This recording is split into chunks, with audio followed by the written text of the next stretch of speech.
धुरंधर एक ऐसी लड़ाई जो ग्लैमर से दूर अंधेरे में बिना पहचान के लड़ी जाती रही। फिल्म पाकिस्तान में रिलीज नहीं हुई, फिर भी वहां राजनीतिक दल कोर्ट तक पहुंच गए। और मूल प्रश्न यह है, क्या पाकिस्तान एक टेरर सपोर्टिंग स्टेट है या नहीं?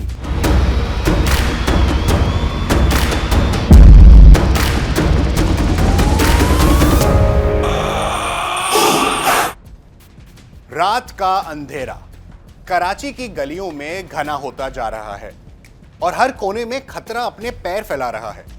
अचानक एक अकेला शख्स छिपते हुए किसी छत की ओर चढ़ता है। उसकी सांसें तेज हैं, लेकिन उसकी आंखों में एक अटूट इरादा चमक रहा है। आप सोचेंगे यह सिर्फ एक जासूस की कहानी है, लेकिन असल में यह वह सच्चाई है जिसे दशकों तक छुपाया गया। एक ऐसी लड़ाई जो ग्लैमर से दूर अंधेरे में बिना पहचान के लड़ी जाती रही, और अब धुरंधर इसे पर्दे पर बेबाकी से पेश कर रही है। नमस्कार, आप देख रहे हैं सीधी बात और मैं हूं आपके साथ यश कौशिक। आज जब कोई दर्शक धुरंधर जैसी फिल्म देखता है तो वह केवल एक जासूसी कहानी नहीं देख रहा, बल्कि वह दशकों से छुपी हुई सच्चाई के साथ टकरा रहा होता है, जिसे भारत ने अपने अस्तित्व, अपनी सुरक्षा और अपनी संप्रभुता के लिए लड़ा है। यह फिल्म यह याद दिलाती है कि भारत की असली लड़ाइयां कभी भी मंच पर खड़े होकर नारे लगाने या टीवी डिबेट्स में भाषण देने जैसी नहीं रही। ये लड़ाइयां हमेशा चुपचाप अंधेरे में बिना पहचान और बिना श्रेय के लड़ी गई हैं। यही लड़ाई धुरंधर की दुनिया का मूल है, और यही वजह है कि यह फिल्म आरामदेह नहीं है। यह दर्शक को मनोरंजन के साथ साथ उसे अनकंफर्टेबल सच का सामने करने पर मजबूर करती है, जिसे वह लंबे समय से नजरअंदाज करता आया है। धुरंधर उस सोच को सामने लाती है जिसे आमतौर पर लोग समझना या स्वीकार करना नहीं चाहते। फिल्म यह स्पष्ट करती है कि पाकिस्तान कोई गलती से भटक गया पड़ोसी नहीं, जिसे संवाद और सहानुभूति में सुधारा जा सकता है। पाकिस्तान एक कॉन्शियस एनिमी है, जिसने आतंकवाद को नीति और रणनीति के रूप में अपनाया है। यह वह सोच है जिसे भारत के सुरक्षा तंत्र दशकों से मानता आया है, लेकिन जिसे सार्वजनिक बहस में लाना हमेशा असुविधाजनक रहा है। धुरंधर इसे पर्दे पर लाती है और साफ दिखाती है कि बंद कमरों में कही जाने वाली हार्ड रियलिटी को जब सार्वजनिक किया जाता है तो उसे प्रोपेगेंडा या विरोध का टैग दिया जाता है। फिल्म का जासूस किसी भी मायने में फिल्मी सुपर हीरो नहीं है। वह ना तो बड़े बड़े डायलॉग्स मारता है, ना ही हर मोड़ पर राष्ट्रध्वज के साथ खड़ा दिखाई देता है। यह एक ऐसा व्यक्ति है जिसे सिखाया गया है कि इमोशन उसकी कमजोरी है, सिंपैथी उसकी बाधा है, और मोरालिटी का सार्वजनिक प्रदर्शन कई बार स्ट्रैटेजिक सुसाइड बन जाता है। धुरंधर यह दिखाती है कि देश के लिए लड़ाई सिर्फ पेट्रियोटिक स्पीचेस देने में नहीं है, बल्कि अपनी पहचान, अपने आराम और निजी विश्वासों को अस्थायी रूप से छोड़ने में है। यही वजह है कि फिल्म में जासूस को ग्लोरीफाई नहीं किया गया। असली दुनिया में जासूस अनोमिटी के काम करते हैं और अनोमिटी में ही मर जाते हैं। इसी स्पष्टता के कारण धुरंधर का असर केवल भारत में ही नहीं, बल्कि पाकिस्तान की राजनीति में भी महसूस किया गया। फिल्म पाकिस्तान में रिलीज नहीं हुई, फिर भी वहां राजनीतिक दल कोर्ट तक पहुंच गए। पीपीपी ने याचिका दायर कर फिल्म को राजनीतिक साजिश बताया और आरोप लगाया है कि यह फिल्म पार्टी की छवि खराब कर रही है, उसे अपराधी सिंडिकेट से जोड़ रही है और ऐतिहासिक तथ्यों का अपमान कर रही है। सवाल यह उठता है कि क्या फिल्म ने कुछ नया गढ़ा है या वही दिखाया है जो पाकिस्तान के इतिहास में पहले से ही मौजूद था।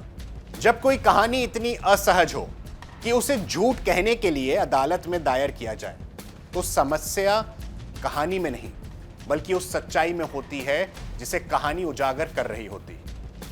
विवाद का सबसे बड़ा केंद्र बना अक्षय खन्ना का किरदार, रहमान डकैत। पीपीपी इसे पूरी तरह काल्पनिक बनाने की कोशिश कर रही है, लेकिन पाकिस्तान का अपना इतिहास इस दावे को कमजोर करता है।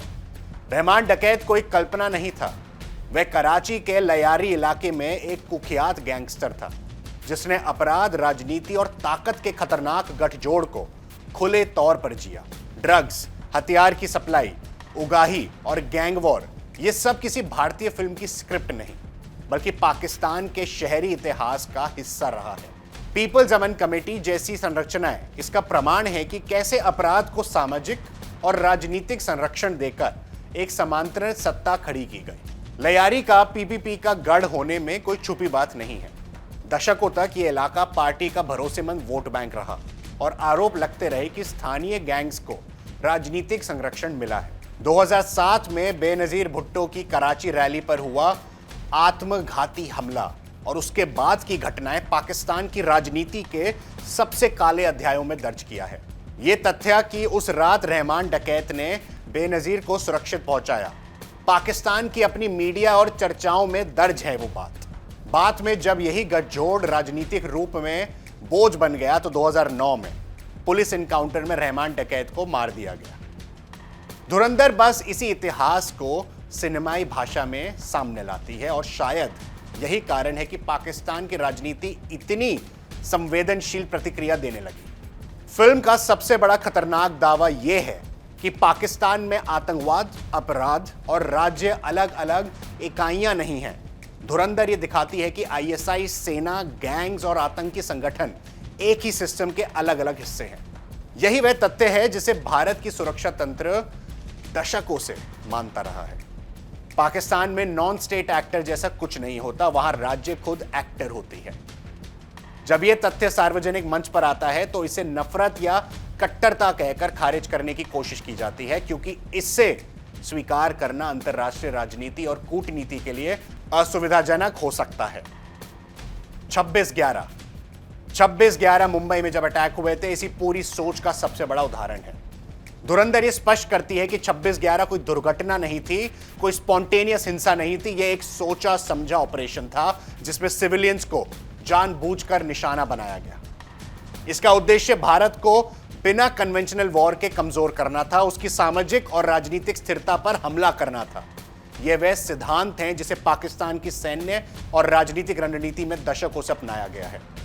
ब्लीड इंडिया विद 1000 कट्स, इसे दिखाना नफरत नहीं है बल्कि वास्तविकता को दर्ज करना है।